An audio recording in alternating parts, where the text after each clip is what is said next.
സങ്കീർത്തനം 33. സൃഷ്ടാവും പരിപാലകനുമായ ദൈവം. നീതിമാന്മാരെ കർത്താവിൽ ആനന്ദിക്കുവിൻ. സ്തോത്രം ആലപിക്കുന്നത് നീതിമാന്മാർക്ക് യുക്തമാണല്ലോ. കിന്നരം കൊണ്ട് കർത്താവിനെ സ്തുതിക്കുവിൻ. 10 കമ്പിയുള്ള വീണമീട്ടി അവിടുത്തേക്ക് കീർത്തനമാലപിക്കുവിൻ. കർത്താവിന് ഒരു പുതിയ കീർത്തനമാലപിക്കുവിൻ. ഉച്ചത്തിൽ ആർപ്പുവിളികളോടെ വിദഗ്ധമായി തന്ത്രിമീട്ടുവിൻ. കർത്താവിൻ്റെ വചനം സത്യമാണ്, അവിടുത്തെ പ്രവൃത്തി വിശ്വസനീയമാണ്. അവിടുന്ന് നീതിയും ന്യായവും ഇഷ്ടപ്പെടുന്നു. കർത്താവിൻ്റെ കാരുണ്യം കൊണ്ട് ഭൂമി നിറഞ്ഞിരിക്കുന്നു.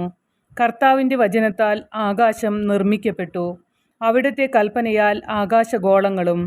അവിടുന്ന് സമുദ്രജലത്തെ ഒരുമിച്ച് കൂട്ടി, ആഴങ്ങളെ അവിടുന്ന് കലവറകളിൽ സംഭരിച്ചു. ഭൂമി മുഴുവൻ കർത്താവിനെ ഭയപ്പെടട്ടെ.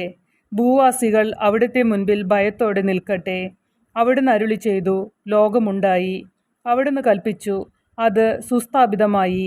കർത്താവ് ജനതകളുടെ ആലോചനകളെ വ്യർത്ഥമാക്കുന്നു, അവരുടെ പദ്ധതികളെ അവിടുന്ന് തകർക്കുന്നു. കർത്താവിൻ്റെ പദ്ധതികൾ ശാശ്വതമാണ്, അവിടുത്തെ ചിന്തകൾ തലമുറകളോളം നിലനിൽക്കുന്നു. കർത്താവ് ദൈവവുമായുള്ള ജനവും അവിടുന്ന് തനിക്കു വേണ്ടി തിരഞ്ഞെടുത്ത ജനതയും ഭാഗ്യമുള്ളവരാണ്. കർത്താവ് സ്വർഗത്തിൽ നിന്ന് താഴേക്ക് നോക്കുന്നു, അവിടുന്ന് എല്ലാ മനുഷ്യരെയും കാണുന്നു. തൻ്റെ സിംഹാസനത്തിൽ നിന്ന് അവിടുന്ന് ഭൂവാസികളെ വീക്ഷിക്കുന്നു. അവരുടെ ഹൃദയങ്ങളെ രൂപപ്പെടുത്തുന്നവൻ അവരുടെ പ്രവൃത്തികളെ നിരീക്ഷിക്കുന്നു. സൈന്യബാഹുല്യം കൊണ്ട് മാത്രം രാജാവ് രക്ഷ നേടുന്നില്ല, കരുതുകൊണ്ട് മാത്രം യോദ്ധാവ് മോചിതനാകുന്നില്ല. പടക്കുതിരയെ കൊണ്ട് ജയിക്കാമെന്ന ആശ വ്യർത്ഥമാണ്, അതിൻ്റെ വലിയ ശക്തി കൊണ്ട് അതിനെ രക്ഷിക്കാൻ കഴിയുകയില്ല.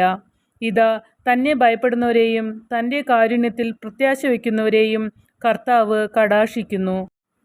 അവിടുന്ന് അവരുടെ പ്രാണനെ മരണത്തിൽ നിന്ന് രക്ഷിക്കുന്നു, ക്ഷാമത്തിൽ അവരുടെ ജീവൻ നിലനിർത്തുന്നു. നാം കർത്താവിന് വേണ്ടി കാത്തിരിക്കുന്നു, അവിടുന്നാണ് നമ്മുടെ സഹായവും പരിചയും.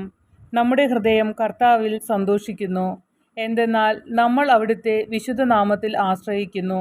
കർത്താവെ, അങ്ങയുടെ കാരുണ്യം ഞങ്ങളുടെ മേൽ ചൊരിയണമേ. ഞങ്ങൾ അങ്ങയിൽ പ്രത്യാശ അർപ്പിച്ചിരിക്കുന്നു.